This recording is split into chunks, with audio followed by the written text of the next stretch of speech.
ఆంధ్రప్రదేశ్లో నిరుద్యోగులు ఆందోళనతో హోరెత్తిపోతున్నారు. యోగి ముఖ్యమంత్రిగా పబ్లిక్ సర్వీస్ కమిషన్ నియామకాల్లో అవకతవకలు జరుగుతున్నాయని ఆరోపించారు. ప్రయాగ్రాజ్లో సర్వీస్ కమిషన్ కార్యాలయం ముందు ఆందోళనకు దిగారు. పబ్లిక్ సర్వీస్ కమిషన్ నియామకాల్లో పారదర్శకత పాటించాలని నిరసనకారులు డిమాండ్ చేశారు. బంగ్లాదేశ్ విముక్తి జరిగిన డిసెంబర్ 16వ తేదీన విజయ్ దివస్ పేరిట ప్రతి ఏటా వేడుకలు నిర్వహిస్తున్నారు. కలకత్తాలో జరిగే ఈ వేడుకల్లో విముక్తి వేడుకల్లో పాల్గొన్న ముక్తి జోధాలను సత్కరిస్తారు. ఈ వేడుకలకు సంబంధించి పశ్చిమ బెంగాల్ గవర్నర్ సివి ఆనంద్ బోస్ ఏర్పాట్లపై ఆరా తీస్తారు. ఈ సందర్భంగా ముక్తి జోధాలతో పాటు మిలిటరీ ఉన్నతాధికారులతో గవర్నర్ సమావేశమయ్యారు. ప్రధానమంత్రి నరేంద్ర మోదీ సోమవారం 3 దేశాల పర్యటనకు పయనమయ్యారు. జోర్దాన్, ఇథియోపియా, ఒమన్ దేశాల్లో పర్యటించనున్నారు. ద్వైపాక్షిక సంబంధాలను మెరుగుపరుచుకోవడంలో భాగంగా ఆయన ఈ దేశాల్లో పర్యటించబోతున్నారు. మొదట జోర్దాన్లోని హష్మెట్ కింగ్డమ్ వెళ్తారు. పర్యటనలో భాగంగా కింగ్ అబ్దుల్లా II ఐబిన్ అల్ హుసేన్, ప్రధానమంత్రి జాఫర్ హసాన్, యువరాజ్ అల్ హుసేన్ బిన్ అబ్దుల్లా IIతో సమావేశం కానున్నారు. జోర్దాన్లోని భారత కమ్యూనిటీని ఆయన కలవనున్నారు. ప్రధానమంత్రి రాక నేపథ్యంలో జోర్దాన్ రాజధాని అమన్తో కట్టుదిట్టమైన భద్రతా ఏర్పాట్లు చేశారు. మహారాష్ట్ర ముఖ్యమంత్రి దేవేంద్ర ఫడ్నవీస్ ఇటీవల ఛత్రపతి శివాజీ మహారాజ్కు నివాళులర్పించి రాష్ట్రంలోని మొట్టమొదటి మరాఠా రాజు ఆలయాన్ని ప్రారంభించారు. కొల్లాపూర్ సమీపంలోని ఇచల్కరంజ్లో జరుగుతున్న శంభు తీర్థం ప్రారంభోత్సవంలో పాల్గొన్నారు. సంభాజీ మహారాజ్ స్మారకంగా శివభక్తులు పెద్ద ఎత్తున ఉత్సవాలు నిర్వహిస్తారు. వేలాది మంది భక్తులు డప్పులు, తాషాలతో తమ భక్తి చాటుకుంటారు.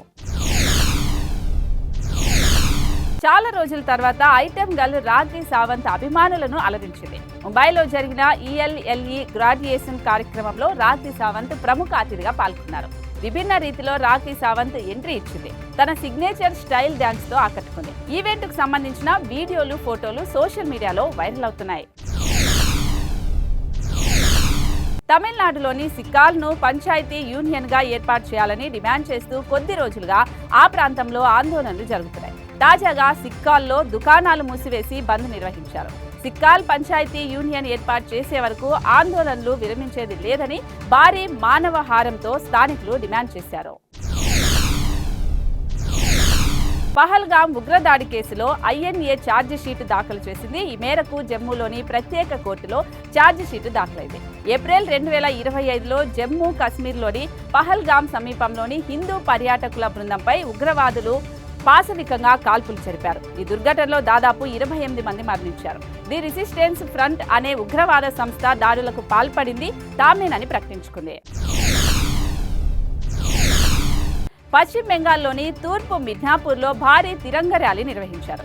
బెంగాల్ అసెంబ్లీలో ప్రతిపక్ష నేత సువేందు అధికారి నేతృత్వంలో ఈ కార్యక్రమం జరిగింది. హల్దియా ఓడరేవు నిర్మించిన సతీష్ చంద్ర సమంత విగ్రహాన్ని ఈ రోజు మిడ్నాపూర్లో ఆవిష్కరించారు. ఈ సందర్భంగా ఈ కార్యక్రమంలో భారీ సంఖ్యలో అభిమానులు పాల్గొన్నారు. బీజేపీ కార్యనిర్వాహక అధ్యక్షుడిగా ఎంపికైన నితిన్ నబీన్ సిన్హా ఢిల్లీ చేరుకున్నారు. ఢిల్లీలో నబీన్ ను కమలం శ్రేణులు ఘన స్వాగతం పలికారు. విమానాశ్రయంలో కొత్త అధినేతకు అభినందనలు వెల్లువెత్తుతున్నాయి. అయితే నబీన్ సిన్హా ప్రస్తుతం బీహార్ ప్రభుత్వంలో మంత్రిగా కొనసాగుతున్నారు. జనవరిలో పూర్తికాల అధ్యక్ష బాధ్యతలు స్వీకరించాక మంత్రి పదవికి రాజీనామా చేయనున్నారు. ఫుట్బాల్ ఆటగాడు లియోనెల్ మెస్సీ ఢిల్లీ పర్యటనలో అభిమానులు సందడి చేశారు. కలకత్తా, హైదరాబాద్, ముంబై పర్యటన ముగించుకొని ఢిల్లీ చేరుకున్న మెస్సీకి అభిమానులు ఘన స్వాగతం పలికారు. విమానాశ్రయం నుంచి హోటల్ వరకు అభిమానులు బారులు తీరారు.